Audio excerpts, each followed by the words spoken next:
Here's a quorum. We'll go ahead and start. I'd like to call to order the meeting of the Gainesville Community Reinvestment Area Advisory Board. Tonight is Tuesday, September 20th, 2020.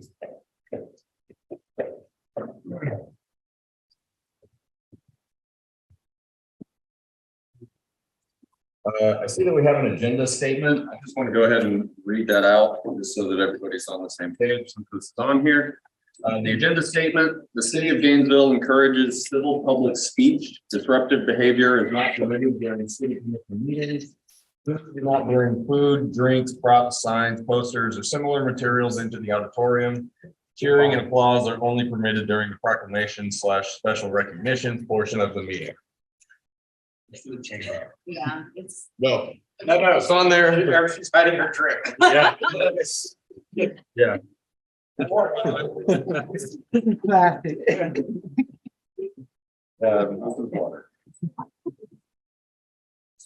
We'll address with the clerk's office a statement, because I think this is generic across the board. Yeah, this is the first time I saw it, so I figured read it. Everybody's on the same page, so. All right. Drink that water, right? Only if you want to be. Oh, no, that's not during the special recognition. No. On to the roll call. Member Blount, Here. member Brown, member Fox, Here. member Heidi, member Mitchell, member Norquist, Here. Vice Chair Palmer, Here. Chairwoman Seawright.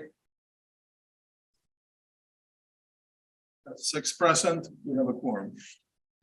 Great. All right, on to the adoption of the agenda. Do I have a motion for the adoption? So moved. Second. That is moved and seconded. All those in favor? Aye. Those opposed? All right, motion carries. Approve the agenda. Do we have a motion for the approval of the minutes? Jason Hedges under the badge, not Jake Hedges. Okay, we have an update to the minutes.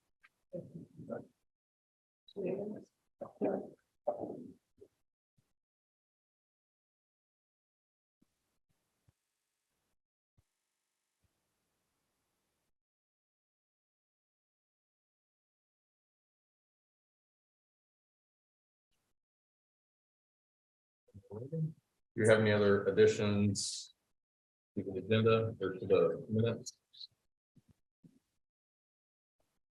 All right, do I have a motion to approve the minutes as amended? So moved, Mr. Chair. Second. Got moved and seconded. Member Fox and Member Brown. All right. All those in favor of approving the minutes, say aye. Aye. All those opposed? Motion carries. All right, on to communication. Chair's report. I really don't have anything this week. I wasn't prepared for this. Yeah, on to director's report. I have a couple of things. There's a microphone to be at the podium here, so. The camera's up in that corner, so that would. I don't Not the back with the of your back of head. my head, okay. We have a couple of things tonight. If you remember, the advisory board sponsored the barbecue the barbecue for SOAR. And so SOAR officially recognized both the GCRA staff. Sir, excuse me. Would you please introduce yourself? I'm sorry, Phil Mann, interim GCRA director and special advisor to the city manager. If you want to be in the picture, you should push the podium about 2 feet forward. We'll go backwards. I know what you said. I was trying to get out of the picture. No, More. Little more. how's that? Better? I'm living on the edge. And so SOAR presented both the GCRA advisory board and the GCRA with plaques. They're nice appreciation. Thank you for your sponsorship of the first annual East Gainesville Backyard Barbecue. I'll pass these around. I don't kill myself on the cord.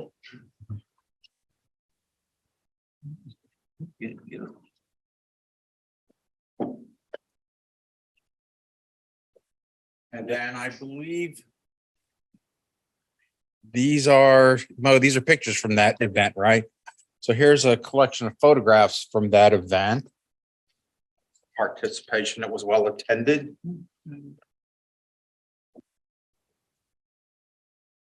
And then I have two other big things to report. Not that that's not a big thing, because it was a big event. So last Thursday, the GCRA we had submitted a request to the City Commission to expand the boundaries around Northeast 8th Avenue and Waldo Road to include all of Northeast Park and the current armory that's currently occupied by the military. The commission, both the city and county commission met and discussed that. They agreed. So at the meeting on the 15th, the city commission approved the agreement. The county commission approved it last Tuesday, correct, Mo? Yeah, the county commission approved it last Tuesday. The city commission approved it last Thursday. The next steps for making that official is 2 ordinance readings, a first and second reading, which will occur. The second meeting in October will probably be when the first reading occurs, and the second reading, the first meeting in November, which will then allow GCRA participation in the 8th and Waldo project, assuming it is a multifunctional project that meets the criteria of the GCRA. And I don't know if this has a pointer on it or not. Some do, some don't. There it is. So what was added, this was the GCRA boundary. What was added was all of this property and the Army Reserve. Many of you may or may not know, the military is consolidating some of its operations. They're building the big facility in the old fairgrounds. They're also getting ready to build a facility across the street, immediately east of Grace Marketplace property that's owned by the state. So when staff discussed this, we discussed it with county staff. What we did want to have happen was that property get turned back over to the city like the Army across the street did. And then we have to go back to both commissions and adopt another map to add that property. So we figured that we would just do it now. If it doesn't happen, it doesn't hurt anything, but this way we don't have to go back to the commission for a second time. The other thing that was huge in my view that happened on Thursday was the city commission approved the purchase of the white battery and electric property. Do we have that map up, Daniel? No? I don't think we loaded that. Okay. That is the property that I talked about briefly last month. There is property where the East Side Clinic is going on Hawthorne Road. The UF East Side Health Clinic is going. There's a parcel of property that is between the university's property and the GTech site that was privately owned. And so we have now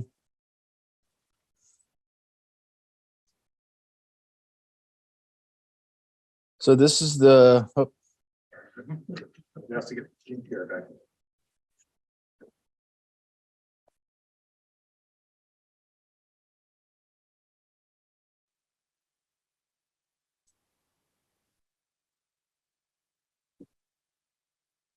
So this is the GCRA, this is the GTech campus. And the UF owns this parcel here. The city already owns a parcel in here. There's a vacant parcel in here that's known as the white electric and battery property. We approved the city commission approved the purchase of that property Thursday, which then clears the way for the development of this entire parcel as part of that East Gainesville redevelopment project. So we know for certain that it'll include the East Side UF Health Clinic. It'll include for certain the RTS East Side Transfer Facility. It may house community paramedicine program, GFR's community paramedicine program. It may house a new GFR station because we've got to move the one on Waldo and 8th. And their report suggests that there be that be divided into 2 new stations, one in the southeast and one in the northeast. And there are other proposed uses. We've been discussing with Corey Harris, what is your current title? Changed like 3 times. Director of Housing and Community Development. So Corey's our Director of Housing and Community Development. And there's the potential to do some housing on this site. And I think once we get a master plan developed, the possibilities for turning this into a transformative development with commercial, retail, and residential, and leverage our existing here and maybe even attract more here. And if we can get everything going to attract here and get more disposable income, maybe this can get revitalized by the private sector. So there's a whole bunch of possibilities that we'll be presenting to both the GCRA board and the city and county commissions over the coming months. Because the health center is already under planning, we already have an engineering firm on board that is doing the roadway design. A road will go all the way through, connecting Hawthorne Road all the way through to 8th Avenue. And also will connect into GTEC. It could potentially connect into the neighborhood, but that will be yet to be determined as we go through the neighborhood public hearings. And yes, ma'am. You want to finish before we ask questions, Mr. Mayor? I'm almost finished, so go ahead. So where are you how many acres are there? My first question. One for housing that you were talking about. I don't have those numbers yet because we haven't put, I think we were waiting to come with those numbers once we do a wetland analysis to find out what would be buildable. But I don't have those numbers on me at this time. We're definitely putting a presentation forward to bring all of this to you. And so I can make sure that that's on that slide. And we would like to know, I would like to know what kind of housing there would be, because we've been going through a whole bunch of Gainesville about 5 and 6, 9-story buildings. And certainly we would like to take that to the community before we move forward with this needs to happen. well, What we're going through now with the neighbors. and obviously the commission's going to decide what goes on here after input from the community. But the conversations that the GCRA staff and Corey staff have had preliminarily is, will it be, the possibility is for more single family detached like Heartwood. Because one of the parcels we own already has 2 single family detached houses on it. And that's on Hawthorne Road? Yes, ma'am. Yes, ma'am. There will be one parcel right here that the city or university does not own where these homes currently are. But we own this parcel down here, which already has 2 homes on it. And the owner of those homes has already approached us. One owner owns both homes, approached us about selling it. So we have the whole parcel so that we could determine what kind of housing we wanted. But I can't tell you that it won't be multi-story housing, but I think what we've just discussed internally is either single family detached or like 1 or 2-story multifamily, but not. And I leave it. That's Corey's expertise, so I'm not going to get into that, but. As long as the neighbors have a conversation about it, the people in that community, I'm fine with it, because we do need affordable housing. But we need to get input from the neighbors in that area. Yes, ma'am. And I believe that is our intent, is to put together a whole master plan for the whole site and roll it out to the community. UF, the health clinic is going to go right here. And so UF has commitments to get that completed by a certain date. So the first thing we've got to do is build the public infrastructure, the 2 roadways. And then after that, there'll be 4 lots on the UF property. One will be the health clinic, one will be the RTS transfer facility, and the other 2 for future developments, potentially a grocery store / food hub that the city's talked about. And then the UF may have some other facilities they want to put on the other lot. So that's all to be determined at a future date. But Right now, Clinic, what is it, emergency or walk-in clinic or what? it's an emergency walk-in clinic, correct? Liz? I'm seeing head nods. Yes, sorry. Thank you. So I think, and a lot of you know, I've worked here for a long time. I think it's probably the most transformative development we've done since the Cedar Grove Phase 1 and 2 homes on the east side. I mean, you know, Walmart did their own development, but this is the first time the city and the county and the university have done something. So I think it's going to be great, and we'll keep you guys in the loop. Yes, sir. Piggybacking on your question about the type of housing there. Now that all the barriers are down, we can get affordable housing by Gateway Grand and Hale Plantation and all those areas, right? In that case, I would wish for this to be very high-end market rate so that this stops being that would pull toward this stop no longer being a food desert if you get a mix of incomes in there.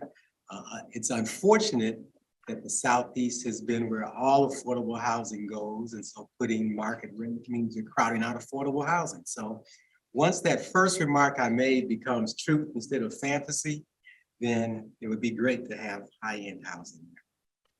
And just, I mean, all this is preliminary at this point. I mean, we just got approval to purchase the property. Documents are being executed this week. The additional property, UF already owns a portion of the property they're developing, but you know, just the very preliminary conversations we've had with Corey based on some of the other development that's going on in the area. You know, could we do an expansion of Heartwood to the north of here where we have some market rate housing, some dreams to reality homes? You know, do we do it with a condominium style development? I mean, I think everybody agrees, and Corey will correct me whenever I'm wrong, but home ownership is the way to build personal finance. So we're more into trying to get people into the homes that they own versus rental housing. Thank you. So, yes, ma'am. How many acres is that total combined with the UF and the piece that the city owns? I'm quite honestly not sure. I don't want to even guess. We spent several months trying to put this deal together. So Yeah, no, for me, this is great to see. I mean, even both of those, just those little pieces are, while they seem like little steps, they're actual tangible steps. They're things that we can point at. I mean, you know, like some of that, nothing's happening rhetoric that people are, look at this, there's people working on this. This is awesome. just when I go to point at things, Daniel blows me away again. Gotcha. Sharing it so everybody can see it. So all of this is purely subjective at this point, and this was just putting something on paper for a master plan. So I don't want everybody thinking we're doing multifamily housing or what. This was just an idea of what could be done, because I can tell you that this is the site that the clinic is going on. This is the site that will possibly be a food hub or a grocery store. We're still negotiating with UF on that. This is a lot that right now has wetlands on it. We're working on, and this is about half of this is the white battery and electric site that we just purchased. And so we've got to deal with the wetland mitigation. It's interesting to me as an engineer. The first time I drove the site over a year ago, I'm driving it and I'm looking at it going, great, this is great developable land. We get the maps out and I see the current wetland delineations on it. And I only saw wetland plants, very few places. So staff is working with our consultant in the county to redelineate the wetlands based on current conditions instead of wetlands that haven't existed in a long time. And Looking good. And so this would be the area where we'd look at some sort of owner occupied housing. And you can see at one time, the GCRA had a larger master plan that included this. So this is a previously approved GCRA master plan for the GTEC site. But just realize that all of this is in play and Corey and his team will be working on it. Yes, sir. Daniel just keeps wanting to. It's screen sharing for the folks who are online. That when you say battery and electric makes me imagine some kind of environmental remediation. It was a store. It was not a factory. We did our due diligence before we bought the property. Because you're right. It's a minute to load. But again, this is going to be where UF Health is going to do their clinic. This is going to be the site where I'm negotiating with UF now, whether we get this site or this site. The transfer station is going to go over here on this side. Instead of doing stormwater management facilities like they've got shown here, we'll probably do a master stormwater plan to try to maximize the developable area and get the wetlands delineated. But over in here's where the transfer station is going to go. And up here at this end, and there would not be a roundabout there because of the transit buses. And also because there will possibly be a new fire station and or the community paramedicine program at this location. Yes, ma'am. So the current station that's at 8th and Waldo Road, those are going to be not there anymore. Correct. That's going to be part of the 8th and Waldo master plan. It's not going to be there. It's going to move further out. Well, the one of the things I got tasked with when I went into the city manager's office is working with the fire chief on the GFR master plan. And the GFR master plan for East Side shows that Fire Station 3 is not appropriately located for where their calls are located. And their master plan recommends that it be divided into 2 separate stations. I don't know that this is the exact right place. That'll be up to the fire chief to determine, but also looking somewhere along Waldo Road, closer to 39th Avenue, so that we match the services with the call load. Trying to balance, this is the same thing, trying to balance services to all of our citizens and meeting that National Fire Protection NFPA required response time. And you can see how far we've come in a few months. Yeah. Just throwing paper together. And again, the GCRA did this with the GTEC site. How many years ago did y'all do that? 10, 15? It's 20. Closer to 20. Closer to 20. Okay. And so, and the other thing that I see is if we can get the transit hub, medical, food, housing, you've got access to transit, you've got access to jobs, you've got access to food. And if we expand the GTEC site, the Cornerstone site, create more jobs, then hopefully we get something that self-perpetuates. But all that's yet to be approved by the city commission, but just, I think staff will tell you, I've been excited to share this with everybody and you guys are the first ones to get it. Yeah. Good job. Our teams have worked hard. CRA staff's worked hard on this. RTS staff, they got a $4 million grant from the FTA to build the hub. So it's going to be one of those things that took us forever to get here, but things may move fast once we get going, at least on the UF's part of the site. Yes, ma'am. What's your proposed timeline for seeing that come to fruition? The desired. UF is looking at completing this in 18 months. Is that what Brad said? Yeah, 18 months. It's going to be quick. And the 18 months starts in January, not today, by the way, because we still have to go through the development review process and get all of our stuff permitted. So the key factor is, and the CRA is going to fund some of the infrastructure. The first thing we've got to do is get this road and this road built and stubbed out to over here so that we can get access for the buses and the fire trucks and everybody going through. And the other reason we want to get the roadways in first is to get all the utilities and the infrastructure in place so that then it helps reduce the development.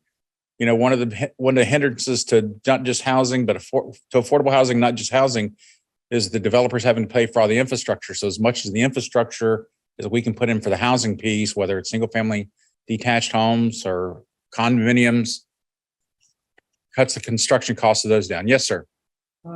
So as you're putting these new roads in, are y'all kind of leaning towards new corridors? In effect, the future planning and future building around them, or y'all just making these just basic roadways? No, we kind of laid this out like this on purpose to provide the 4 lots. You'll notice that this road aligns with this street down here. The DOT will make us align this side with Southeast 20th Street to the north. They'll make us align with an existing street and our median opening. Let me just come again, because when I'm saying corridors, I'm thinking like Southwest Second, things we're doing with Southwest Second to promote growth, future growth, and making it walkable and lighting and, you know, connecting. I'm wondering, are we looking at these additional roads as just basic roads? Or are we planning to let them kind of be enhancements to encourage future building and growth for neighborhoods and businesses and stuff like that? Well, you can see the plans we've got has sidewalks on both sides. I just don't get an idea of the width and the beautification and all that stuff. Yeah, because we haven't got to that detail yet. I mean, literally, we've only been working on this 6 months since we really started. Yes, ma'am. Yeah, to answer that question, I think one of the thoughts on this one is the connectivity. When you have started coming in on this property, it's an opportunity to bring this all the way through to GTEC. And so whereas you're talking about the corridors that are sort of on our 10-year work plan and sort of the connectivity and everything from wayfinding to traffic calming and those kind of conversations that we've had here with the GCRA board, these particular roads would be the connectivity of GTEC, what already is sort of what we had thought it to be in this wonderful opportunity with UF to have connectivity of the roadway all the way through. And we're working with everyone as a collective. So for instance, as Phil had mentioned, you know, RTS, mobility, everyone sort of is having this conversation of a master plan. So we'll be bringing forward, you know, some of the things that you're looking for in this and some of the opportunities. As we kind of understand the wetland, we could potentially have areas and spaces for, we had talked about a farmer's market connectivity, some of the things that I think you're looking for that we've always done some real thought into that, but it really comes down to, this is a high level, we're working towards it, we'll bring it back. But the connectivity of these roads and how they will bring all the way through to GTEC was the opportunity. Does that help answer? Yeah, but I think you're hitting the spot, the future vision of like what we see for Southwest Second connecting UF to downtown. I would like to just be on the record saying we need that kind of vision. To like not come behind later and say, oh, we made those roads too narrow, you know? No, our vision for this is, remember, we're going to be designing for buses and fire trucks to be able to efficiently move through these roads. But also at the same time, since we've got an RTS transfer facility here, it's not like it's a single bus stop. Right. People are going to be coming and going. People from the neighborhoods to the south, to the west, and to the north are going to be walking here. So we need to make it walkable with sidewalks, paths and trails and shade. Nice lighting. And yes, we're the city commission, because I chaired the committee for over a year. We're currently modifying all of our street lighting requirements to improve those. We missed some of the high-rise developments, but we're getting them in place for future developments, including some of the high rises that are in the Midtown area that are under consideration now, but it'll also include both high mast and pedestrian scale lighting in here. So that when folks walk to and from, you know, if you're transit dependent and you're working over here and you have to walk over here at night, we'll have the appropriate level of lighting and not just the 180-foot tall pole that's lost in the trees. So it's probably a little early, but in terms of the discussion, since this is kind of like very preliminary, but also considering the connection or extension of the walk trails, bike trails in some way in this, I don't know. So it's funny, you should mention that. Your timing is perfect. the Department of Transportation and Mobility has a planned extension of a trail along the GRU utility easement. You can see pieces of it right here. So they're going to extend it on through and we will tie it in with our road. Very good. Yes, sir. The piece of land that's kind of caught up there along Walnut, is that something that you said that you may be acquiring in the process of, or is that not part of the picture at all? Right now, it's not part of the picture at all. What I've envisioned, what we've talked about as staff and with the commission is what we really envision. If this area takes off like everybody would like to see it, then this would be an area where private sector could come in, and maybe this is where we get one or two of those chain restaurants or a chain store that then starts backfilling in around to support the new housing with people with some disposable income that the market drives. And quite honestly, part of the issue is there is a whole slew of individual lots in here.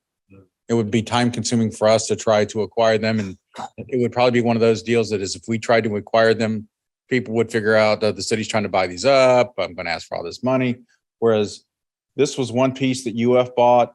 This is a piece that we already own. And this is a piece that we just, one large tract that we purchased Thursday. And pieces kind of fell in place almost. I hate to say this because I made this comment yesterday, almost too perfectly. I'm waiting on the other shoe to fall and tell me what's not going to happen here.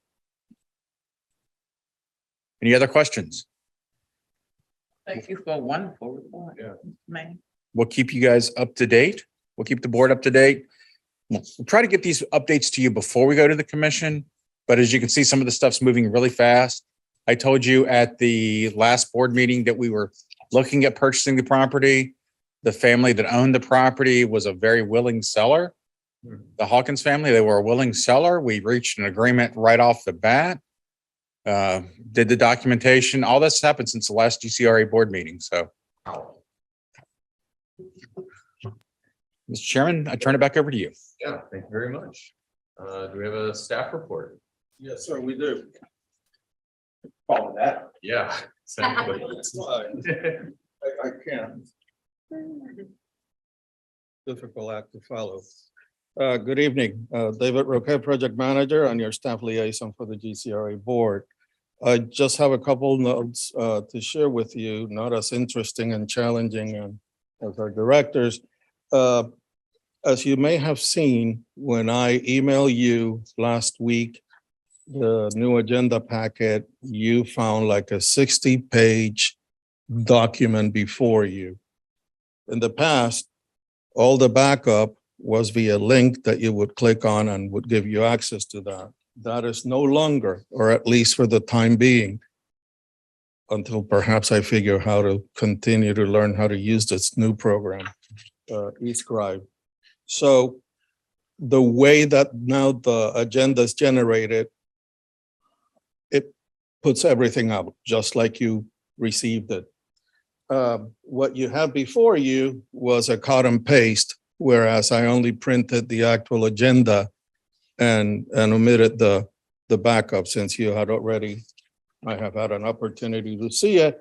And that backup will also be shared here in the slide presentations. Moving forward, we have 4 vacancies coming to term on October 3rd or on October 3rd. I'm sorry, September 30th. My apologies. Of the 4 vacancies, we had 1 resignation, which was accepted by the City Commission on August the 4th. That was Mr. Osgood, Member Osgood. And then we have 3 that will expire at the end of September. All 4 vacancies are now advertised. They have to be advertised for at least 30 days. As of a few minutes ago, no applications have been received for this board. Under the rules of the GCRA, as approved by the commission, any board member whose term is expired, but their position has not yet been filled, at their discretion, they may continue to serve on the board until such time as that position is filled. So I want to throw that out there because certainly the input that this group has provided has been invaluable. And we would certainly like to have some continuity. We now are a 9-member board. We're going to lose 4. So to have 4 seats, it's going to be, I mean, we would still have a quorum, but it's going to be more difficult. So also, yes, sir. Quick question, does the ability to extend, I believe I'm done because I'm term limited? on That's that? correct. You can still do that even if you are term limited or? Yes, sir. Yeah, and I'm happy to share a copy of the rules with the group. Yes. But yes, a member who has, I'm sorry. It's in here, I'm sorry. Also, as you know, you can serve 2 consecutive terms. If, say in your case, you have served those 2 consecutive terms, you can always reapply after 1 term, sitting out. So you're certainly welcome to reapply to the board. What is the term? The terms are for 2 years. What happened when the GCRA was enacted in October 2019, to avoid everyone leaving at the same time, they were staggered, correct? So some terms were for 1 year, I believe. Yeah, my mom. Right, and you, I believe, Mr. Palmer, I believe you had served in the previous CRA board also, I believe. Mhm. So, but anyway, I have to say that for those of you whose terms are ending, I personally, and I'm sure I speak for the team, it has been a pleasure. It's been an honor working with you guys, and hate to lose you. I really do. Yes, sir. Which of us here today needs to get in a reapplication? Well, if you have served 1 term, I believe, Member Brown, I believe you can do that. But you can reapply because you were for 1 term only. And I can remember off the top of my head who else, if it's Member Mitchell, who's also, no, a Member Ida. I just reapplied last year. No, you're good. You're good. Remember that. You're good. And I believe you're good. I know it's Member Palmer, Brown, Mitchell, Member Ida, is it you who expired now in 22? You got 1 more, 23. I can remember off the top of my head. We could send out. That would be good. That's And I try to look them up and with the timing thing. Yes. It's members Palmer, Blount, and Brown. Who are the 1-year terms who need to reapply. But if I did does that 1-year term count like a 2-year term? It counts as a full term. Okay. In our previous board, there was a caveat that if there were no applications in the first cycle, that you could reapply. So we could check the bylaws and see if that is it better to have, Yeah, I mean, I'd love to stay around.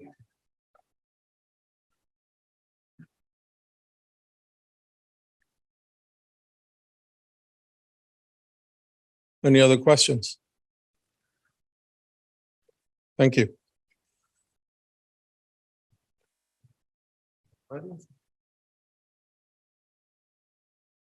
Next item, consent agenda. We move to pull things if somebody wants to pull that, or I forget on the consent agenda. if you don't want to pull anything, then you can just Okay, I have a question. Are we on F? we are on item F, the consent agenda. Consent. Okay, whether to hear that as an update, to add that to the business discussion. Well, I want to know what's going, update on the GCRA housing program. I think that's important for us. Okay. An update, a brief update, maybe about a minute. Do we need a motion for that? Then we would need would you make the motion for that? Yes, I move that we remove item F1 from the consent agenda. Move. Got a motion and a second. All those in favor? Aye. All those opposed? All right, we'll move the GCRA housing program update. Do we have any time constraints with that? Okay, then I guess we'll put it at the end of everything, or are we gonna go ahead and do that now? Okay, yeah, we'll add it to the end of the business discussion. All right. Next, do we have any requests to address the board? Nope. All righty, hearing no request to address the board, let's move on to our business discussion. And that is a Heartwood update. Well, we've been looking forward to this for a little while.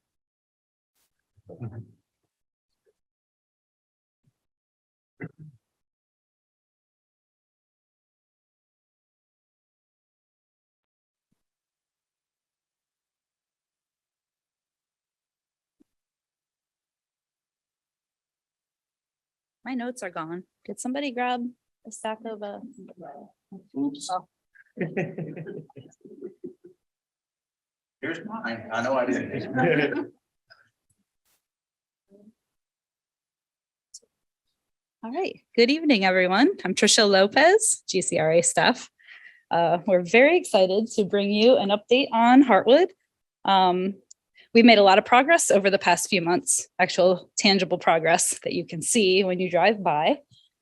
This panoramic image shows 8 homes under construction, and then there's just the little edge of the 9th house. So things are really progressing out there. Tonight, we'll have an update on the Dreams to Reality construction, the showcase sales, and then next steps through the end of the calendar year and a little bit beyond.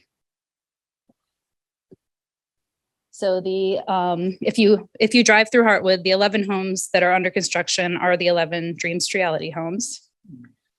This one down in the bottom right corner is lot 1. This is the furthest along. The interior is painted this week. The cabinets were installed. It should be getting flooring either later this week or the week after. It has an HVAC unit that's not in this photo because this was taken 2 weeks ago. But this one is expected to be completed, if everything goes well, end of October, but we're gonna say beginning of November.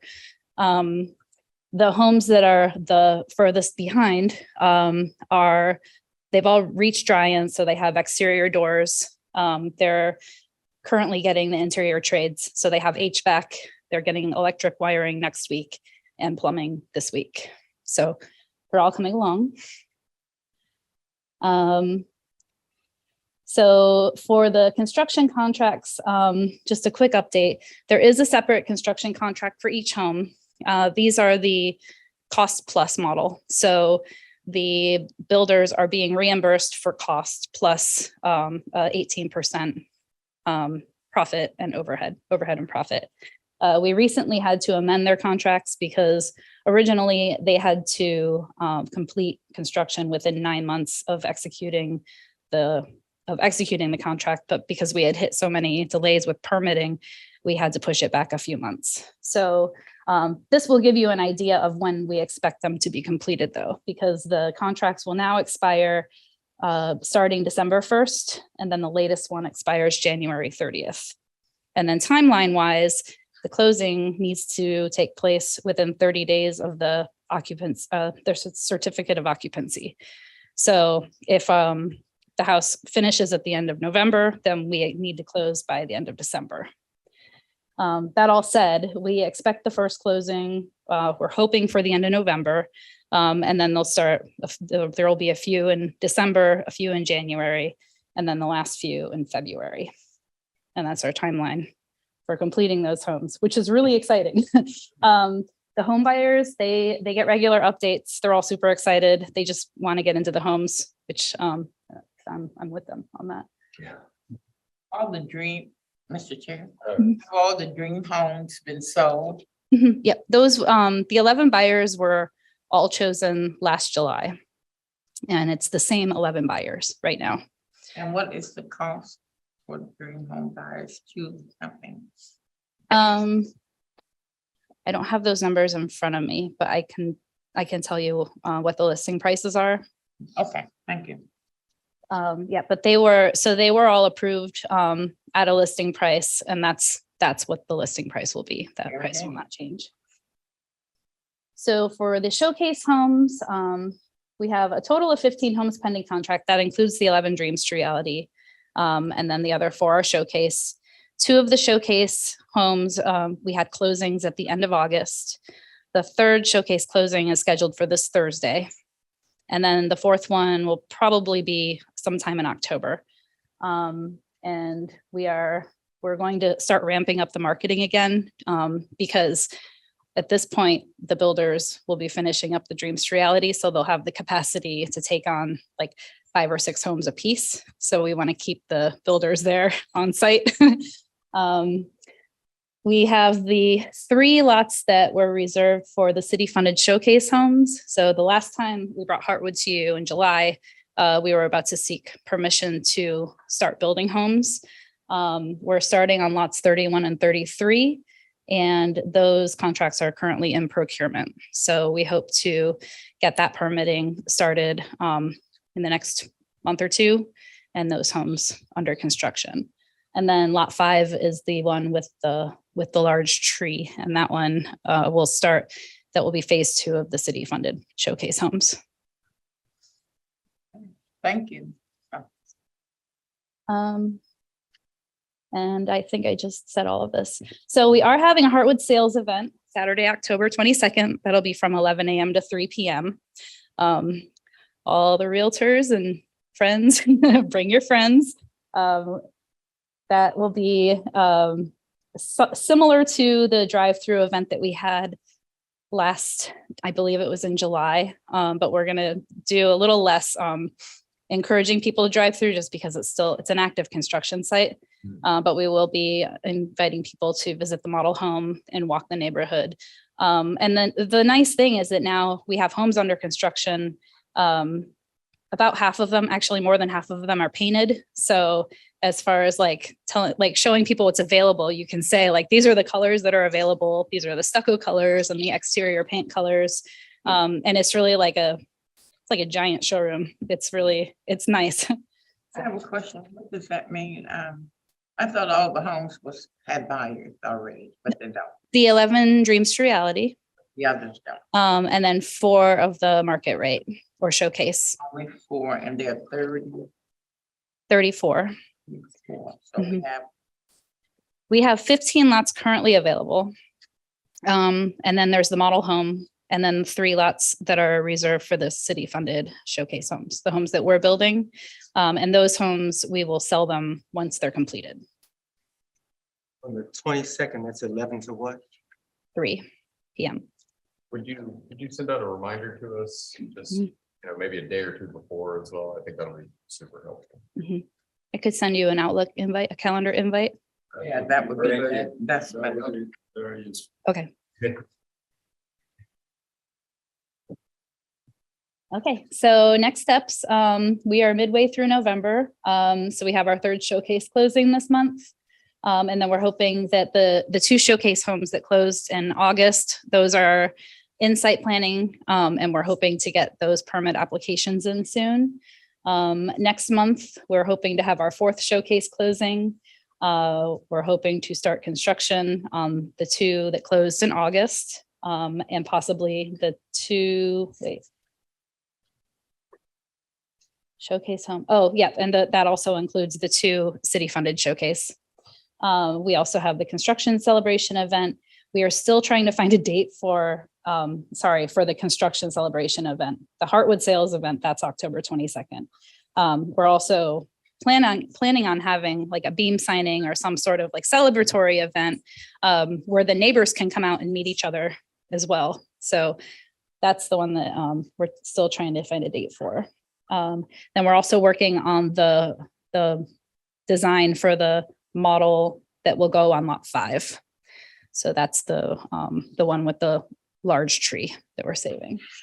Then coming into November, it's either in November or December, we'll be coming back with the final cost of the Dreams to Reality homes.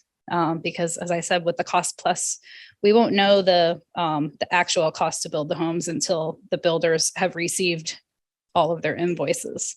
So we're expecting that we may go over and that we'll need to request more funding. And we will bring that to you with those numbers. And then also in November, we're hoping to finish at least the first 3 Dreams to Reality homes, and then December the next 5. And then to January, February, we'll have the construction wrap up and we should be done with the closings by February. And then there will be 11 families living there. So that's all I have, was just to hear the presentation. And I'd love to hear feedback if you have it, or answer any questions. I personally think this is a wonderful, wonderful seeing that. That's huge progress. That's huge steps forward. I mean, it's really exciting to me to see this is something we were just talking about years ago, and now there's actual homes and a timeline for people to move into it. This is the kind of work that we love to see from the GCRA. I think this shows it's working. Open this to anybody else. Yeah, I concur with Mike. The thing that I guess I'm really interested in seeing is how the ones that we're starting to build, to kind of be a bridge to help people be able to get into the home, how that progresses. I hope we have as much success with that as we did with the Dream Reality homes. Kind of help people get over the huge startup costs and hurdles. Yeah.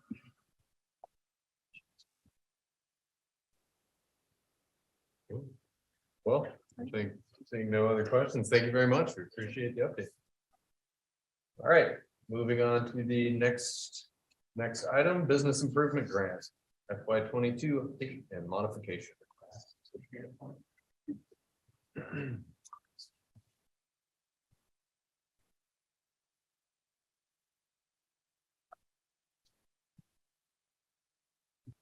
So good evening, everyone. Daniel Blumberg here, GCRA Program Manager. And I'm excited to present to you this evening the FY22 Business Improvement Grants Program updates. So today's agenda, I'm going to go over the fiscal year in review. And I'm going to talk about a couple of proposed program revisions. I'm going to show you on a map, there was a request for assistance by a business just outside the GCRA boundary, and then the recommendation. So this year saw the completion of the 4 business improvement grants. Akira Wood was one of the 2 historically listed businesses to complete the renovations under the program. Akira Wood received just shy of $148,000 of grant funds and invested over $228,000 of their own funds for combined investments in the community of just over $376,000. University Realty received just over $22,000 of grant funds while investing over $22,000 of their own funds for a combined investment in the community of over $45,000.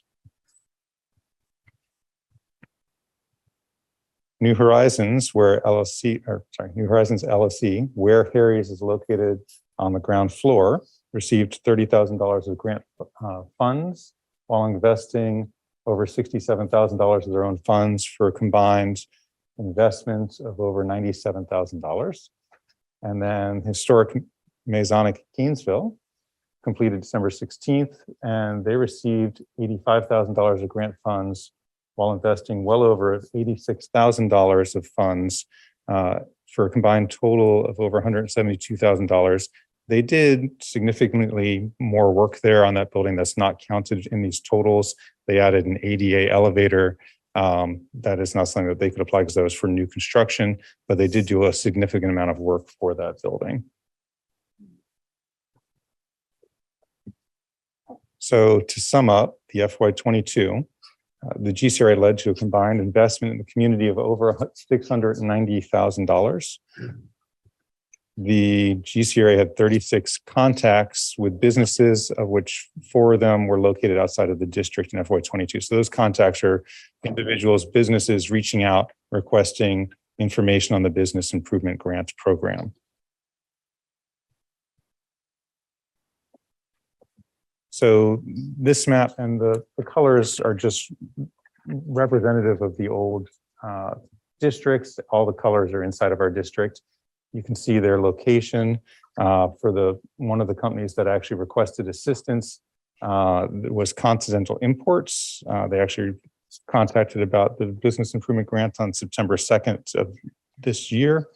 They are just outside of the boundary. Eric Bredfelt with the city has previously commented that the economic development would look into attempting to mirror the program on the other side of the boundary, but is advised that it will not be considered further until at the earliest the FY24 budget cycle. Would you say that again? Sure. Boundary? Did you say boundary or boundary? Boundary, sorry. Yes. It sounds like we're going to wait to see if Redfeld's unit can give the assistance they came to us for. That business existential peril, you know what they want to do. So the business improvement grants are assisting businesses, and this would be the location for that business right there for Continental Imports. It's assisting businesses do exterior renovations of their building. So I do not know if they're in existential issues with staying active. This would be a grant. So the grant program is to assist them for doing the renovations on the exterior. It does not help them on the interior of their buildings. But at this time, there's nothing that the GCRA can do funding wise to assist them, as it is just outside of the boundary.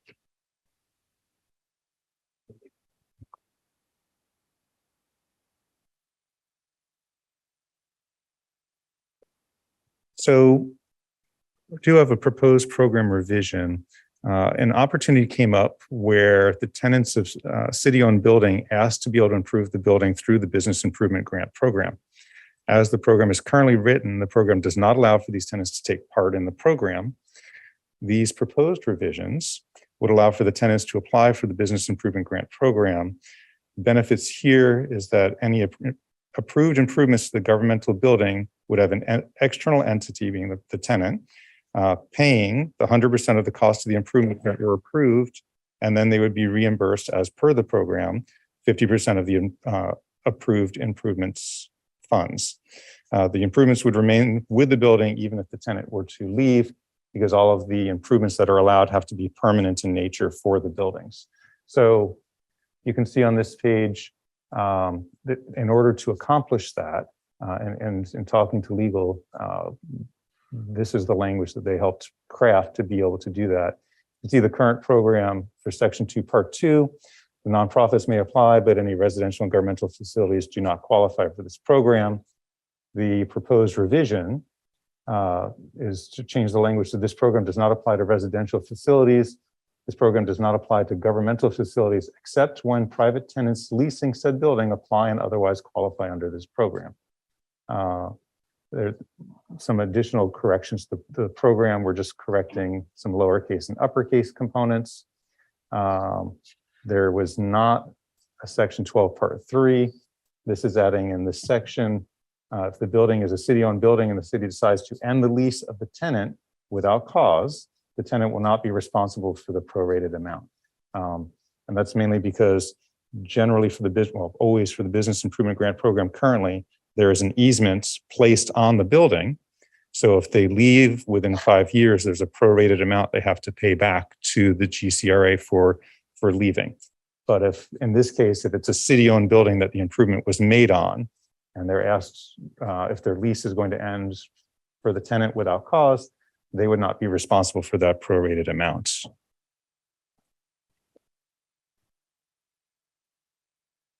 So the only other proposed program revisions also in line with this concerning what I just mentioned was the easement. If it is for the city-owned building, the city is not going to take an easement out on its own building that it owns. So the current program says the GCRA will record the executed easement. The proposed revision is as applicable. The GCRA will record the executed easement. And then for the actual agreements, it's adding in this part C for this section 204. If the city is the property owner, an easement will not be filed. And then also just updating the section for the city signature block. So next steps, the GCRA Advisory Board recommendation would be presented to the City Commission. And any changes that were implemented by the city would be instituted into the program, and said changes will be reported back to the GCRA Advisory Board. And then our recommendation is for the GCRA Advisory Board to hear the Business Improvement Grant Program, update and recommend proposed changes be presented to the City Commission for approval. Great. Well, thank you. Would you mind going back to the page that has just the written out, the one prior to that? There we go. All right. Thank you. Member Brown, did you have a question? A question on section 242. In the proposed revision, it no longer said nonprofit. And I'm questioning governmental facilities. Does that mean city, state, federal government? The city, state, federal government within the boundary, they could apply under the program. Nonprofits won't be able to.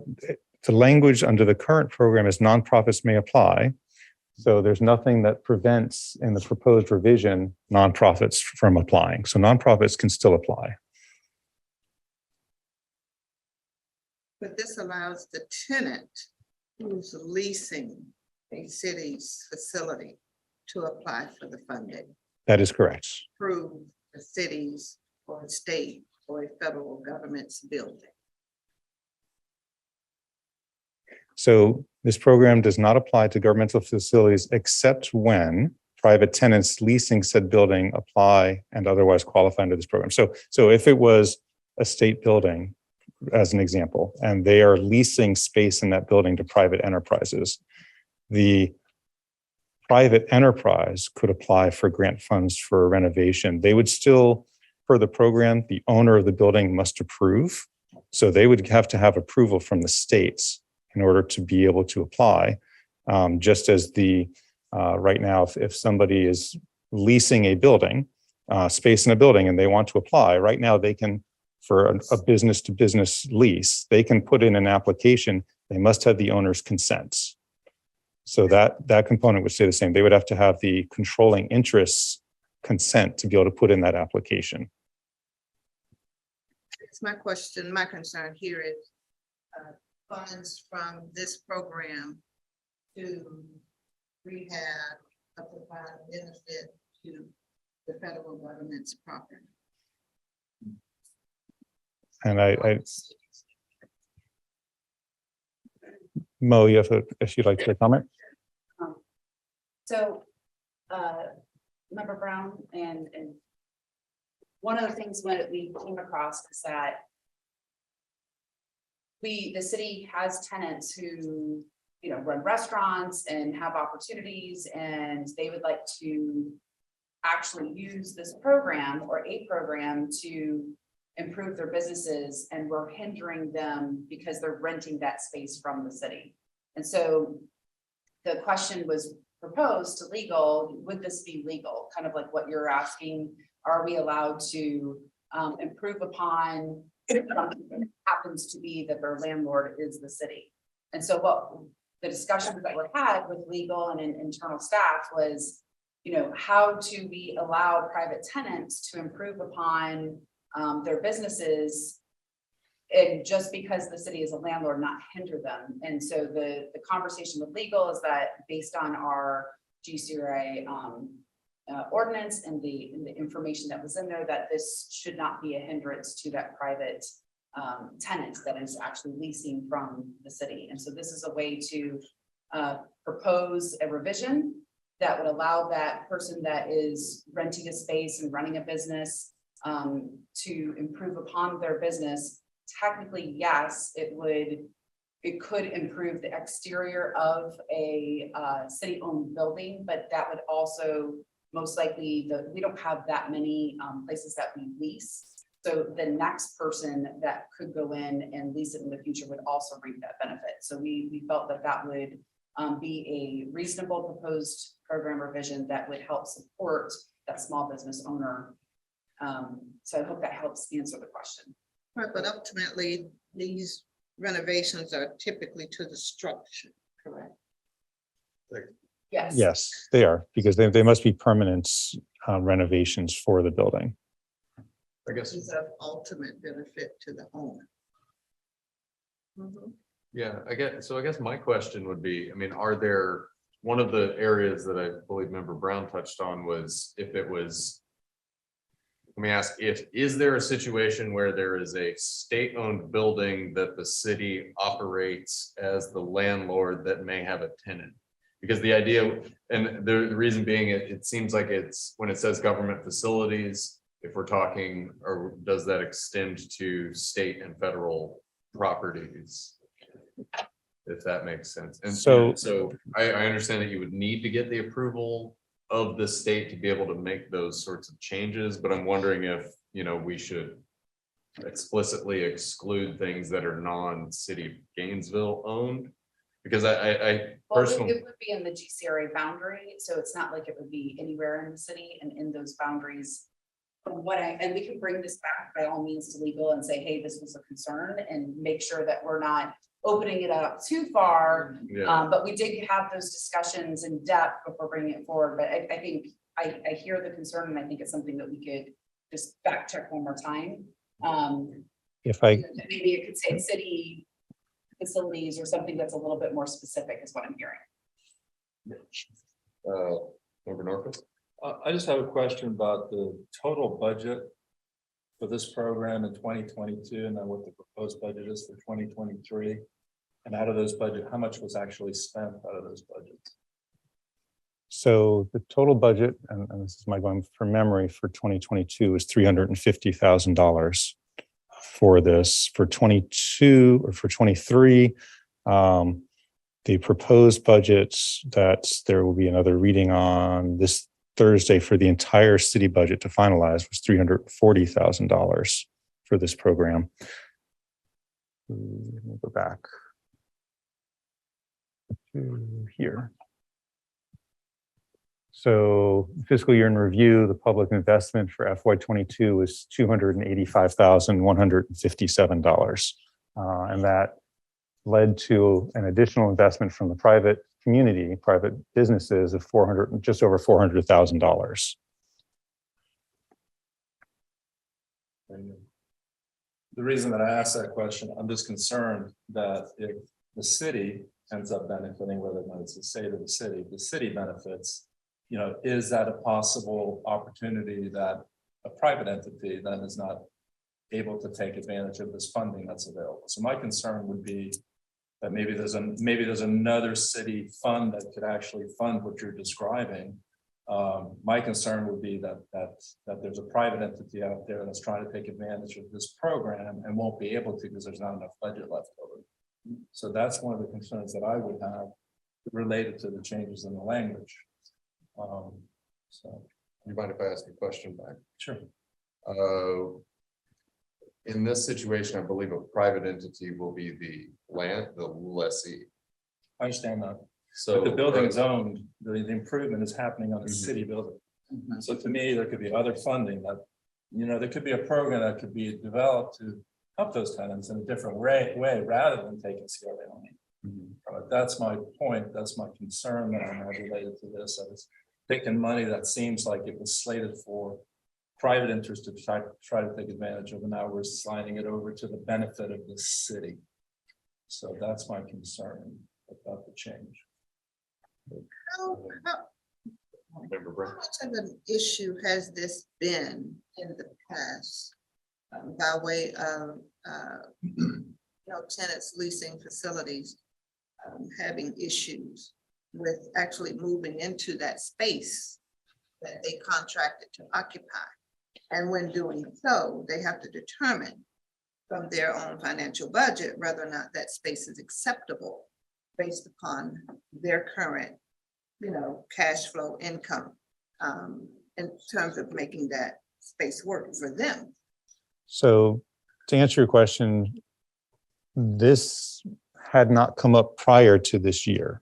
And in particular, this came up for a business located at the old Bethel Station at Bo Diddley. It was called Old Bethel Station. I believe this name is Manuka's, next to in Bo Diddley Plaza. And so they are an existing tenant. They're an existing tenant. They're 100% occupancy of that restaurant, and they're looking to do renovations to that restaurant.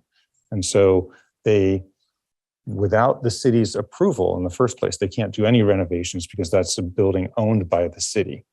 So they were looking to be able to get assistance with doing those renovations, because even if at some point, if they were to leave, the renovations would stay on that building in Bo Diddley Plaza. So as the program is currently written, they cannot apply for the business improvement grant to assist with renovations at that building, which is why these recommendations were brought forward to the board today to hear. And that is a city-owned building. Yes. So the tenant in a city-owned building is asking for funds from the city To help make improvements to the building. Let me ask a, Can I? sorry, I was gonna ask, let me ask something real quick that's kind of related to this. Is there a statute of limitations on, or like any discussion about a second person moving in there and then also applying for a grant? Because, that's great. For example, that's great. Muñecas thought all of these awesome lights that they put outside and changed it into something that's very, very specific for their business. But then there's another tenant that's like, oh, this is super great, but those lights, I don't know, scare something else or change, it's a completely different thing. That new tenant may want to come in and fully renovate that outside again in, maybe 2 or 3 years. So that gets into, to answer that gets into the section 12 part 3. Mm-hmm. So to end the lease, so basically if the city decides to end the lease, the tenant without cause, the tenant will not be responsible for the prorated amount.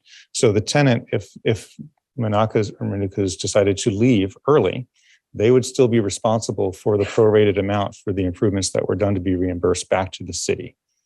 Oh, no, what I'm asking is, all right, they got a grant, they lived there for Mhm. 3 years, and that was the length of their lease, something like that.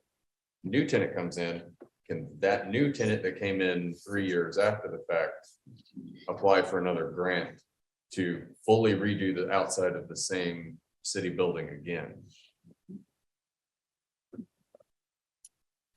I understand your question. There's nothing in the program per se that would prevent that from occurring. But that also would be assuming a private enterprise. Let's assume that this is a private enterprise and that the business was sold and someone wanted to get another improvement grant done.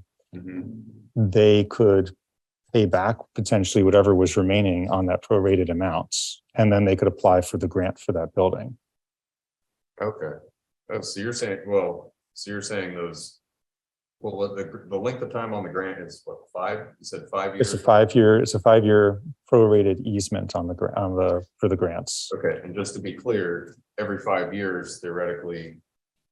Another person could put in. 5 years. Okay. Correct. Same business could after 5 years put in for another. Okay. Yeah, then that's just sort of I just wanted to clarify whether that was the nature in the whole program versus specifically just the whole piece. Let me try to put because we've been having these conversations in our staff meetings. Let me try to put a bigger, help you understand this a little better. All of the spaces in the city compete for the same facilities funding that all of our occupied buildings have. So Manuka's, Navigator, Volta, the tenant over here, the fellows, the drone company, they're all competing for the same pot of funding that we also have to maintain City Hall, all the rec centers. So basically, there's no money for expanding those facilities. But Manukas is a perfect example. And I was asking Mo, if we talk about this. Manukas, the same owner owns Manukas. He started in there as Yeah. steamers. Yeah. He's done really good. So he changed his business model. So his business model is now expanded the use of that building in its current configuration.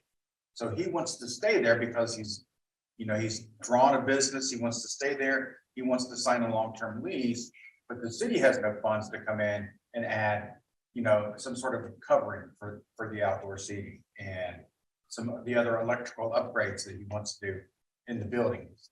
And so this is the only place he has the opportunity to do that unless he wants to do it out of his pocket. Mhm.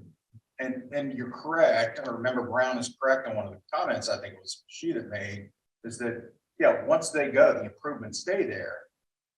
But then those improvements that they may make it more attractive for the next business coming in. Like with the Cavigator. They are also asking for covered seating for their outdoors because they're doing much better than their previous tenant. Mhm.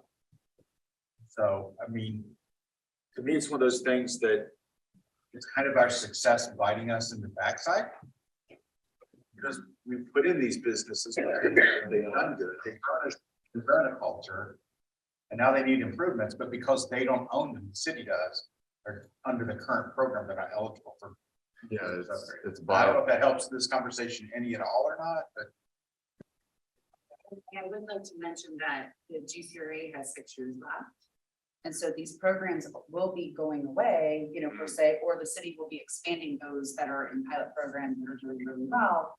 And so Dana made a really good point about, there's conversations being had about what could be citywide, but this is a particular situation where here's somebody who's put a lot of time, made it through COVID, expanded their outdoor space, and because they're, somebody else could, Member Mitchell or Member Brown could be the landlord, right? Mhm. And somebody could go and actually receive this opportunity to expand, we'll say, their outdoor space for ease. But because we just happen to be the landlord, and mind you, if we bring way back CRA information, go to Liberty Plaza, and a lot of those were CRA funded. Yeah. So these kind of do shake hands.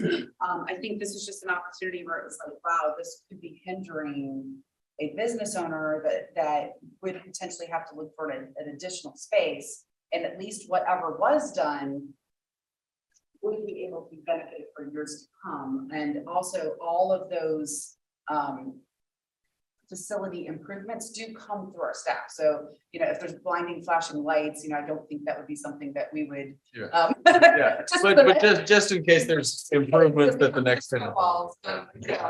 Does come through us, and we would help make good decisions. But this was one of those moments where we went to legal and we were like, wow, when we wrote this, we didn't think about hindering someone that. Think about it, they made it through COVID, they expanded their outdoor space, they want to improve upon that. Would this be something we should not do, just as a CRA, and same concerns you all had, we had too. And they were like, no, there really shouldn't be a hindrance in this particular situation, since they are a tenant and they want to expand and improve upon their business. So this was an opportunity to bring it to you all, have those same discussions. And then by all means, you're who we bring it to. If there's a question we're not thinking of, we can always go back to legal and get that clarified as well before we bring that to commission.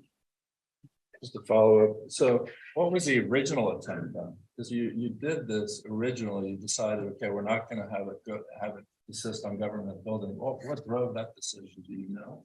Could you repeat that question? I'm sorry. So when you initially created this program, you decided to not do residential and not do governmental buildings. I mean, that was what was decided when you established this program. What drove those decisions? Why did you say you weren't going to have government buildings at that point in time? What was the thinking at that time? Do you know? And And I'm gonna let you tag on to what I'm about to say as well, because I know you have additional information. This particular program, when we were a traditional CRA, was our facade grant program. And so a lot of the information came as a traditional CRA under the facade grant program. And what we did when we became the GCRA and a city department is it really allowed us to look at all of our programming and improve upon it. And so this is the business improvement grant is an improved program around that business facade program that was the CRA. And then I'm going to have you address any more specifics that I might not be. Go ahead. Well, no, I think the other part to answer your question is, when the program was created all those years ago, we did not have the lease space that we have today.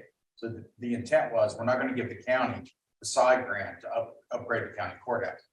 We're not going to give the feds the side grant to upgrade the federal courthouse. And now that the city has gotten into lease spacing, we've created this animal that didn't exist when that happened. And now it's kind of like, oh yeah, we can think of that.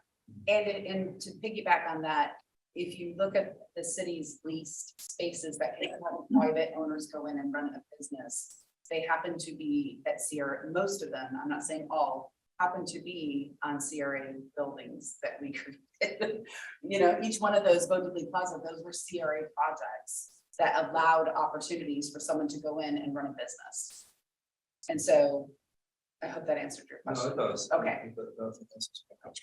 Just to make sure I have this right, you said that this came up as a request from a tenant currently in a city's building. That's how correct. This was the ask, basically. The ask was if they could apply for the business improvement grant program. As the business improvement grant program currently exists, they would not be able to apply for it. And that is a for-profit business. And it is a for-profit business. Is it a small business? I believe it is a small local business. Just say it's Manukas. It's Manukas. Small local business, Manukas.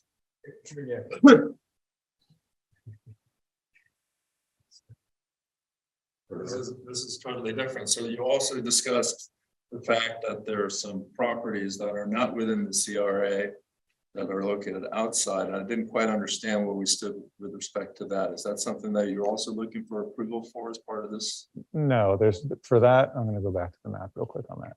So in order for something like that to occur, it's either going to have to be a different entity with the city that would have to mirror our program with funding, or, which I'm not asking for, it would have to be some other sort of boundary expansion, which don't want to go there to do for just one business at this time. The better option is for the city potentially to mirror the program. Potentially, as I mentioned, Eric Predfelt with Economic Development said that they were going to look into that potentially for FY24 funding to be able to do that sort of potential assistance for areas just outside of our boundary. Where do, on here, would you mind pointing out where the South Main Street improvements end? I don't remember how far they stop and whether they just stop at that roundabout. They're further up this way, I believe. I can't zoom this map. This is just Yeah, like, so we've got the roundup. Does it goes all the way to 16th Avenue. It does, so it continues past these built, it does continue past those. Oops, Yeah. sorry. Okay, So all the way down. The street itself is within the district. yeah, okay, it's just this section of buildings on the other side. So it actually, the boundary goes to the other side of the street and includes the sidewalk. That's what let us do the improvements to the roadway itself. It Yeah, does not go any further, which would include the business if it went any further. okay. Sorry to be No. a pain here. So I read the document, and again, this is not something that you're asking anything about, but I noticed that you have target corridors. And that you have those specific areas identified, and as part of the tiered approach for applying for the different levels of funding. You know, if you're in a target corridor, you check one of the boxes over here.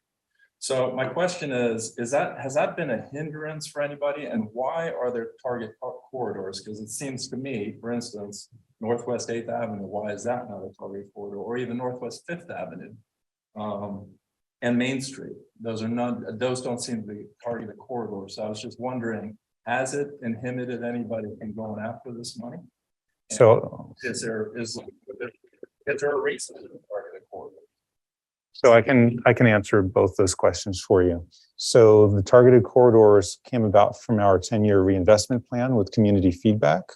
Those are corridors that were identified through 20+ community engagement events as corridors that were needing investment. And so I would not say it's been a hindrance to this program, because anybody anywhere inside of our boundary checks that first box for that tier 1. They're automatically able to apply for up to $10,000 worth of grant funding. It's not the goal for the tiered funding was to make it more funding available if you met more of the requirements. So the target corridors requirement doesn't kick in until you get to at least tier 2. So anybody in the boundary is qualified for up to the $10,000 worth of grant funds. I hope that answers your question there. Yeah, along those same lines, we'll go back to this, I guess, in a minute. We're over here now. On tier 2, I noticed that you had that it indicated in order to qualify as one of the check marks that it had to be a multi-story building. Why is that? So that was one of the potentials. And that's that gets back to how the previous programs were built. That was some of the additional qualifiers for the previous program for being able to have more funding for that. Because that you're effectively, if it's a multi-story building, it's going to be more expensive for them to do a renovation on the exterior. And so that was to help them, being the private enterprise, to have more funds available to assist them with that. The reason why I'm making that comment is because I know on the east side of town, there are very few multi-story buildings. $10,000 may not quite cut it. But if the fact that they're not a 2-story building could eliminate them from the program. I wouldn't say it would eliminate them from the program. There's one of the other qualifiers in there as well as small, local, diverse registered business with the city. And if they only have to meet 2. And they only have to meet 2 of those requirements. So by being in the boundary and having the small, local, diverse, if they're on one of the target corridors, that's another qualifier. So as long as they meet 2 of those requirements in there, they can qualify for the up to the $30,000 worth of grant funds. I guess I just don't see the need for the 2-story. When the program, like as I mentioned, when the program was envisioned, it was envisioned that it's more expensive to do the multiple story buildings.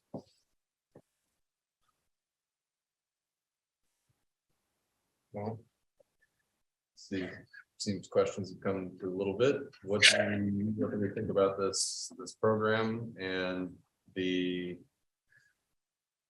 recommendation on this is GCRA Director to GCRA Advisory Board, hear the business improvement grant update and recommend proposed changes to be presented to the City Commission for approval. We have thoughts and opinions on the recommendation. Sure. I think that the problem we have is a good problem. I love the numbers I'm hearing in terms of GCRA's impact on business startups.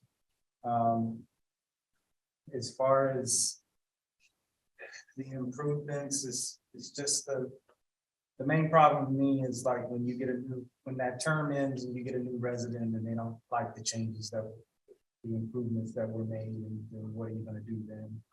You know, and so I think that's the biggest question. So it's like, it seems like the only thing we can do is play it by ear and just cater to the people that have success and keeping tenants there and keeping them happy, you know, and keeping a long-term relationship with them. It seems like that's the most current viable thing to do, and just play it by ear when the next people come in and see what we can do. So I think it's a good problem to have. I like what I see. Question. The grant's gonna be like $10,000. It's not gonna be no $300,000 or $400,000 grant. They're small mini grants. Okay. So the program has 4 tiers. The first tier is up to $10,000 if you're anywhere inside of the boundary. The second tier is if you meet 2 of the requirements, and that's up to $30,000. The third tier is up to $50,000, if I remember correctly. And I'm going by memory on that right now. I can pull the program up. The last tier is the historic building tier. And because historic buildings can be very expensive for renovations, that one goes up to $150,000. In order to be able to get that, they have to, when they put in an application, we have to take that to City Commission. City Commission reviews it and approves it or makes modifications. The Masonic is a good example of that. That went to the City Commission twice. There was a recommendation for them based on and they did a lot of work on that building. But the City Commission reduced the recommendation down to $85,000 as the cap for them. They still went ahead with the project, and they still received the full amount, and they spent considerably more than the 80. I have the dollar amount on there, but they spent considerably more than that $85,000. So that still spurs the businesses to invest as well. But there's no $300,000 or $400,000 grants that are made out of this program. Thank you. Welcome. Just on Akira Wood, I saw the impact. I mean, there was a big impact there. You contributed some money, but the owner contributed a lot of money. Was that all exterior work? This was all that under that exterior grant that we talked about? It is the exterior, the total dollar amount is related to the exterior. That is correct. So the Business Improvement Grant Program cannot assist on any interior work to the buildings. It's only for the exterior work being done. We have a lot of photos from Akira Wood, and they've done a really good job making that place look very modern and up to date, doing the exterior wall, did a lot of landscaping, redid their entrances, redid the patio along the outside of it, redid a lot of their exterior doors for the building as well. So they did do a lot of work on that building. And so it's, I think that's a really good success project for this program. Isn't that the same building we had the discussions about earlier in regards to the historical preservation?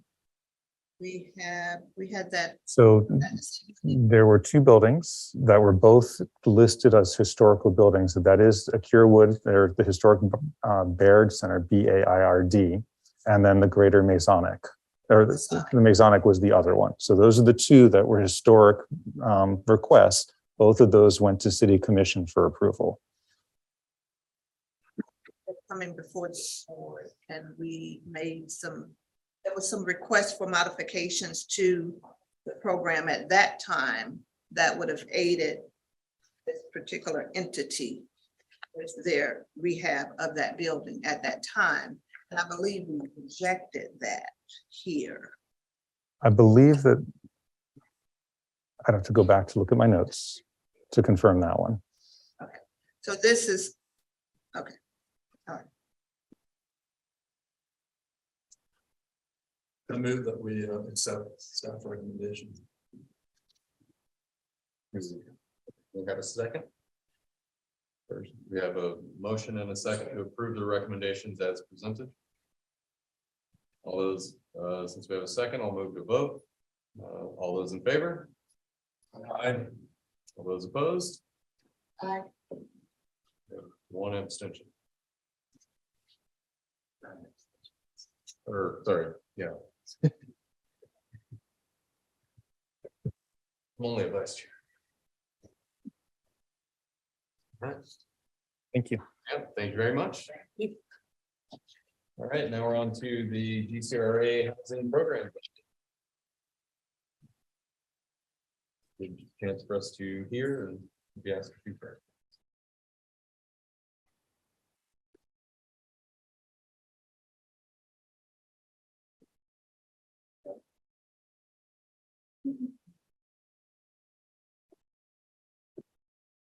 Hello, good evening. My name is Chelsea Bakaitis, and as of Monday, I work for the Department of Housing and Community Development.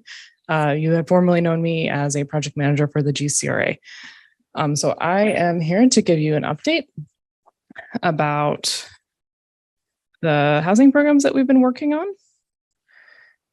All right, so I'll kind of just walk you through it as they're pulling up the sheet. Screen share, so it's gonna go away for a second. Okay, that's fine. All right, so as I'm sure you all are aware, we have 5 housing programs implemented. So we have My Neighborhood, the heirs property, the neighborhood paint, and the historic home stabilization. And then we're also working on 2 affordable housing infill projects in the Porters and Pleasant Street neighborhoods, but we are in the planning stages, really preliminary community engagement planning stages of those. So one big change about the housing programs is that they have been moved, and so now they are no longer managed by the GCRA. They are managed by the Housing and Community Development Division under Mr. Corey Harris, our director. Some of the idea behind that was that since Housing and Community Development Department, they handle home rehab, they handle a Connect Free program, they handle a down payment assistance program. Since they kind of already housing all the city's housing related services, it would be easier for neighbors and residents to, if they need services, they can just come to the Thomas Center and get all of their services. They don't have to go to GTech with the GCRA to get like their house painted and then onto the Thomas Center. So they can just go to one place, get all services. They can talk to one person and get information about any of the housing programs they need. Let me know if you want. Oh yeah. You would scroll down, please, all the way to the attachment. Sorry. All right, so all the programs were pilot programs this year. They all started this year, either in January or maybe a little bit later. The only one that did not start was the historic home stabilization. And that was mostly due to A, lack of staff resources, but then also B, the city is putting out a request for qualifications to hire contractors. And so it's been kind of difficult to get contractors. So we're hoping to move forward with implementing the program next year in this upcoming fiscal year, which starts October, but we're still waiting to get contractors for the program. So once we're able to move forward, we'll come back to you, kind of report on the program. So the neighborhood paint program, last year we had budgeted $222,000. So we've almost expended all the money from that fund, which is awesome. So we painted 38. We're probably in the end going to paint about 45 houses, which is amazing. Most of them are in the Duval neighborhood. We actually have a wait list of about 30 houses, which is going to be just the houses we paint for next year. We're going to give a little bit less funding. So we only have $150,000 for this upcoming year. So that'll be about 30 homes. So the program is closed for applications, and it's going to be closed for applications for this next year, unfortunately, until we get caught up on all the other applications. So we have 30 more we need to paint, and then we'll open up again. Yes, ma'am. So the program is closed, so the 30 homes you're referring to are in Duval. No, there's a mix. So they're in, mix of neighborhoods. Yes, ma'am. They're throughout the GCRA. So, all right. So our vendors for that are Elite Sandblasting and Quick Paint Group. They've both been very good working with the public. So the heirs property assistance program. So we had budgeted $250,000. We've spent about $20,000, which that gives us a big remainder, $229,858. And so we also expect to get the same money, $250,000 for the next year. And last year's budget does roll over because the budget is so big and we're not spending as much as we had thought. I mean, even though we have 34 recipients, we're either going to try to increase recipients, but also looking at taking an estate planning route. And so offering estate planning services so people can get a will written to help since we might have some extra funding. But that's just something we're going to be looking into, and we'll bring that back to the advisory board when we move forward with that. Oh yeah, and our vendors are Three Rivers Legal Services, and then we also have a private firm working for us, Lippis Mathias. So the My Neighborhood program, we actually just had a closing last week. So now we have we've had two closings under our belt. We have a budget of $200,000. So we've expended $50,000. We have a proposed budget next year of $200,000. So again, 2022 money will roll over in 2023. So think about, we're going to have kind of a bigger pot. So we do need to push outreach on this program. A lot of a big problem is the market right now. A lot of people have applied and then they can't get pre-qualified for a loan, especially if they're looking in certain neighborhoods where housing the increase of buying some of these homes has increased. So we are looking at some ways to maybe figure out how we can kind of rewrite the program or figure out a way we can work it out for people who might not be able to afford homes in certain neighborhoods. And I don't know if that would be kind of adding it to the infill project, like offering maybe the affordable homes we're building on the infill lots to My Neighborhood recipients, like for instance, in Pleasant Street and Porters. We're kind of working through that. The Community Weatherization Coalition Home Energy Tune-Up Program, that's just a partnership that we have with the Community Weatherization Coalition. So they had a budget of $70,132. They've expended $15,730. So they had a total recipients in the district is 14. We just sent out postcards to each residence in the Porters neighborhood, and we hope to kind of try to continue outreach and knowledge about the program that way through sending direct postcards to people, and then also attending events and tabling. I have a question. Oh, yes, ma'am. Can we expand that to other neighborhoods that's in the CRA district? Yes. Other than Porters and Pleasant Street? Which for? The community weather. Oh, yeah. So that one's for any neighborhood in the district. Historical. We haven't spoken about the historical home stabilization yet. Yes. We have. No, we have not. Yes, we have not. Yeah. So the tune-up program, anyone can join. So we've sent mailers to the Porters neighborhood, but we kind of want to do neighborhood by neighborhood for mailing notifications. And so next, I'm not sure which neighborhood, but we're going to try to do as many as we can in Porters and then move on to the next neighborhood. So historic home stabilization, 76,868. That money will roll over into the next fiscal year, which we also have budgeted the same amount. So the final one, the Pleasant Street and Porters Affordable Infill Project. So the agenda item is wrong. We actually do not have a meeting for the Porters neighborhood this Thursday on the 22nd.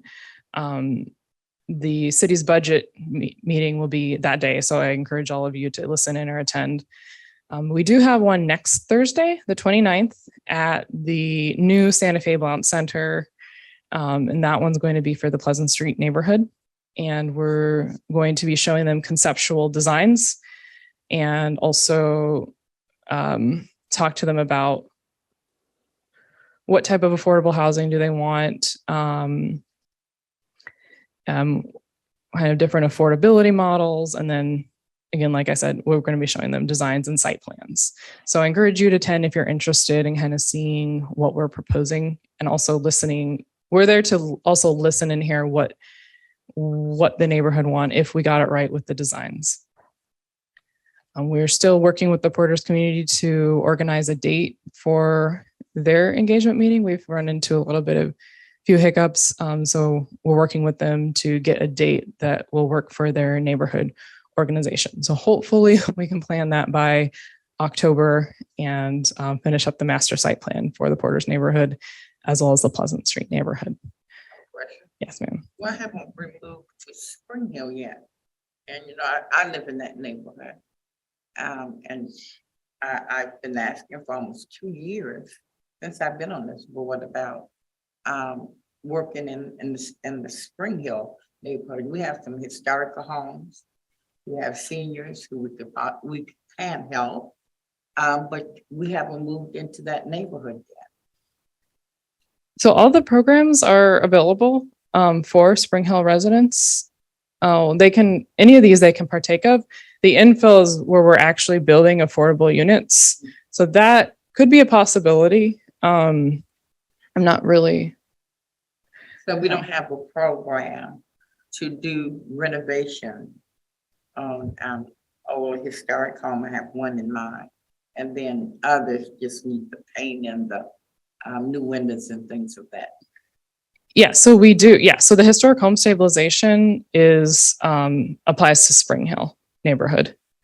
So Yeah, there were just 2 lots. There was a lot in Porters and a lot in Pleasant Street that they identified, what, 2 years ago, 3 years ago. That's what the infill project is planning on doing there. And then, yeah, I believe once they get done with that, you know, I think that would be a great time to suggest Spring Hill as the next step for those kind of projects. yeah. Oh yeah. They can apply. But they can, yeah, the Spring Hill, everything else except for the one project where they're building a house in Porters or Pleasant Street is available for Spring. Yes, and that's the house that I had spoken to you about. And you said you did pay your home visit, the older lady that lives here. It is a historical home. And it needs a lot of work, you know, stabilization done to it. And that's been our big concern in our community. Okay, yes. Okay, so that program might be a better candidate. That house might be a better candidate for the city's home rehabilitation program, because the historic program, it does do foundational repairs, but a lot of it would be facade and outside improvements. So they really need to come to the Thomas Center and work with their intake specialists to get an application together for the city's rehab program, which the city's home rehabilitation program is funded by the state and federal funding. I believe Ms. Fox has asked multiple times, and we've mentioned, and you know, I'm not trying to get on to anybody about this, but I believe she's mentioned this I've heard it multiple times. And I remember, was it last meeting or the meeting before, someone said they would go speak directly with her and help her. So I went to her house, but she wasn't home or She's didn't always answer. at home. Except Okay, once in a while. so she might. The next time, she said she saw you all, and by the time she got to the door, you all were gone. But if the next time I would take it upon you, if you would call me personally, I will walk down there and make sure she's there. If you've seen the house, it is, I mean, it's a beautiful old home, but I don't see how she lives in that. And it is a historic home, wouldn't you say? Yes, ma'am. And so one thing I do want to bring up, so there's a lot of people that need a lot of help across the city.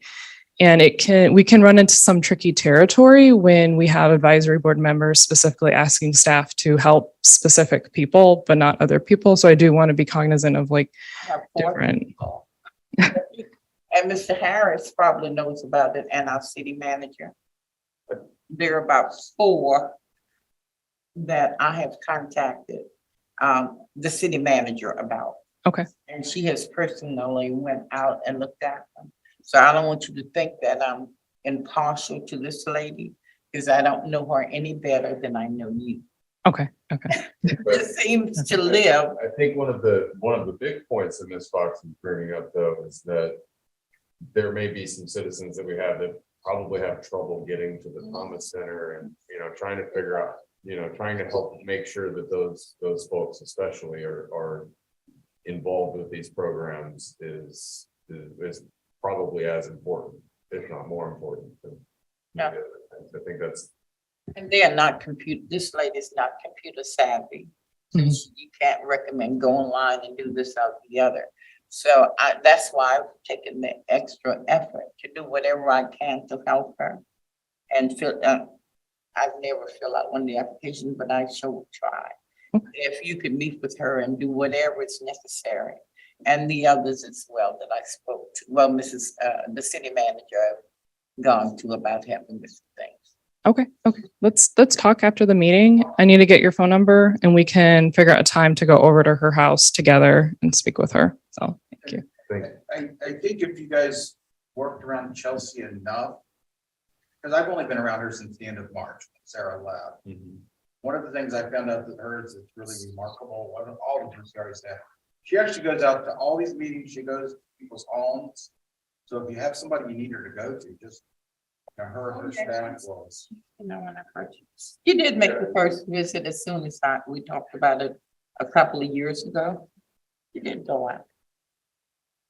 Yeah, and I think we definitely appreciate the work and appreciate the presentation. I mean, it's great to see these programs go from just ideas to now we have a page of numbers of where we've actually done stuff. So it's really cool.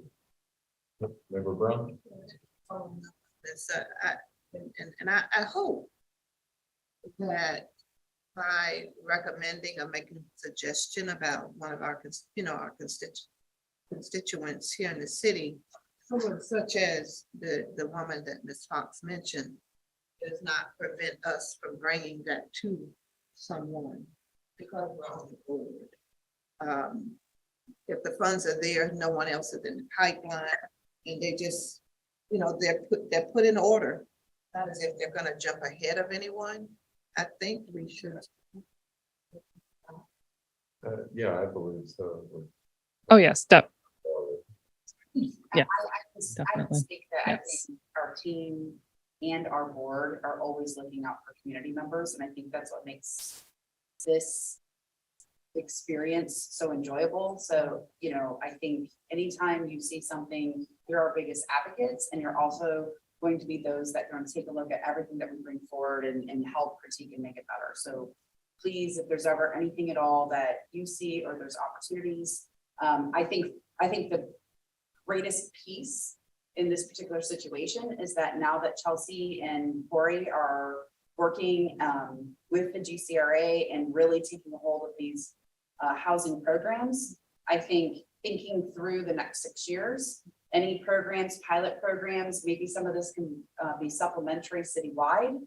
That's including the business improvement grants and some of the things that we're doing, that they carry those legacies throughout the potential city properties. But more importantly, Chelsea just thought of an opportunity because of her partnership with housing that this particular individual could be impacted with almost an even better program to serve her needs. And so I really want to make sure that the positive takeaway is in this partnership that Chelsea will have an opportunity to make sure that we get that information after this meeting and get her something that maybe the GCRA didn't have, but the city as a whole, all of us could provide to her. So I was excited to hear that. So thank you, Chelsea. Thank you. Yes, a holistic approach. Yes. Mhm. I want you to think of math. Oh, no, It's been almost 3 years and we need some action. you're completely right. And I totally respect that stance. Member Fox, yeah. Member Norfolk? I was just curious, looking up there, it seems like your neighborhood paint program is so successful. And it's doing good things. I mean, anytime you put paint on something, it looks better, so it enhances the neighborhood, wherever it is. What is the reason that the funding is going down to 150,000? When I look at some of the other programs, the total budgets haven't been expended. And so I'm just curious, what is the decision-making process for that? Can I ask Daniel Blumberg to speak to that, please? Sure. So when we're looking at our budget, we don't have the end year numbers, and the budget is worked on back in February, March to get ready for April so that it can go into the whole city budget process. So we don't know how successful or usage wise the budget is going to be until much later in the fiscal year, which is why there are budgetary amendments that are done as necessary later on. Our budget, and part of the paint program, and on all of our programs, as was mentioned, we only have 6 years left. And during those 6 years, our budget is being reduced each year because funds are staying with the county And so it's an equal number of funds in the last year that the county and city are contributing.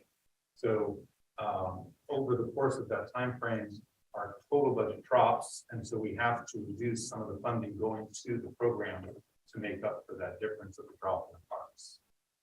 And I will also add, the positive news is we will be coming back with sort of this revised 6-year outlook and how we're going to do this.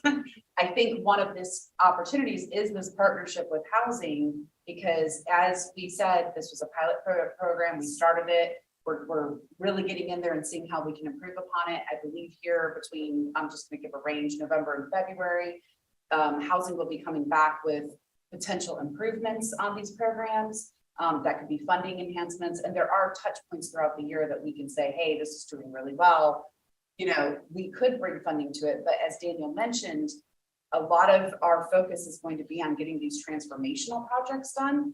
And so by putting these programs in the hands of housing, this is a launching point for them to look for opportunities and improve upon it, and the longevity of things like this, as we sort of refocus our focus on getting these huge, you know, transformational, the Eastside Health and Economic Development Initiatives, 8th and Waldo, and start focusing it. So as you're seeing this budgetary match between the county and the city sort of come down, you might see some of that change, but it's being taken care of or supported in a different way as well. So that's something to just think about. But I think when we have the opportunity to come back and say, this is how we're going to get this done in 6 years, it'll start coming together, all those pieces, and I'm excited to share that with you. So, Thank you. yes. Member Norquist had already asked the question I was going to ask about the paint program, but I also wanted to understand better our partnership with the community weatherization coalition. That partnership, it sounds like we do marketing. Are there any other things we do in terms of that partnership? No, we just do marketing, and then they have their own application and intake and pretty much, yeah. So we just do marketing. So. That program will be under Mr. Harris. Whether it's the one that he referred to, but. So the community weatherization is a separate entity. We partner with them to facilitate this particular program. Also, we're building capacity as well. So right now, Chelsea is overseeing a lot of these programs. We're going to be hiring actually 2 positions now that she's assumed the role as HCD supervisor. So you should see these programs really expand with the increased capacity. So we're going to be adding. You're also going to be able to probably expand your funding as well, funding sources as you take it under your hub.